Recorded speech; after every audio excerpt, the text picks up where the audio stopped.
This is a short video on how to draw and fill those drawings for your ScanNcut. I'm starting in Canvas in the desktop version.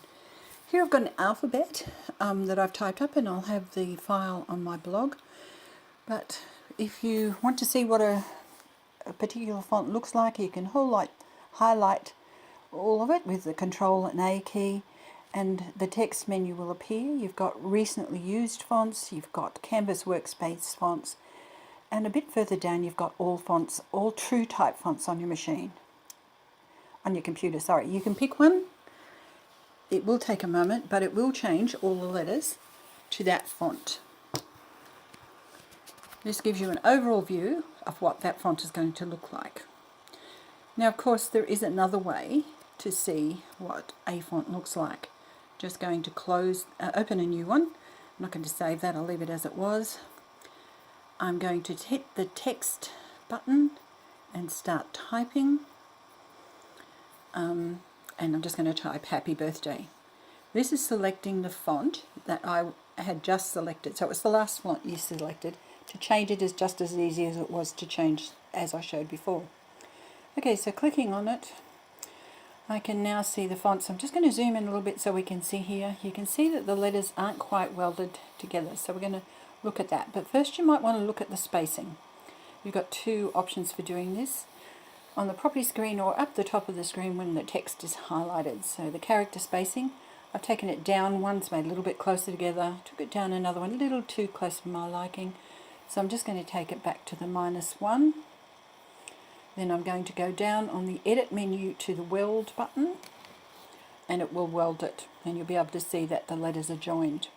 Now that it's done this, you cannot change the font. It is an object of its own. Okay, now I'm going to change it to a drawer. Just go to the layers menu, right click on the cut knife and change it to the drawing shape.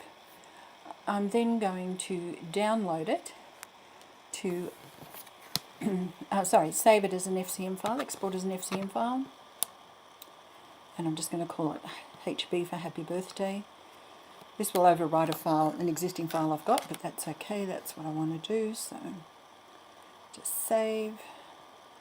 It tells me I'm going to replace it, that's fine. Now, one way to fill this is to open Canvas Workspace online. Import your file.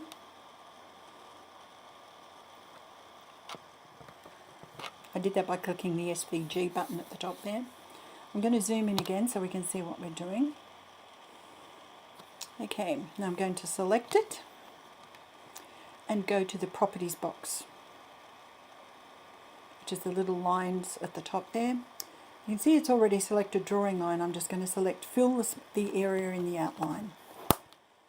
And now it is ready for me to download to my machine.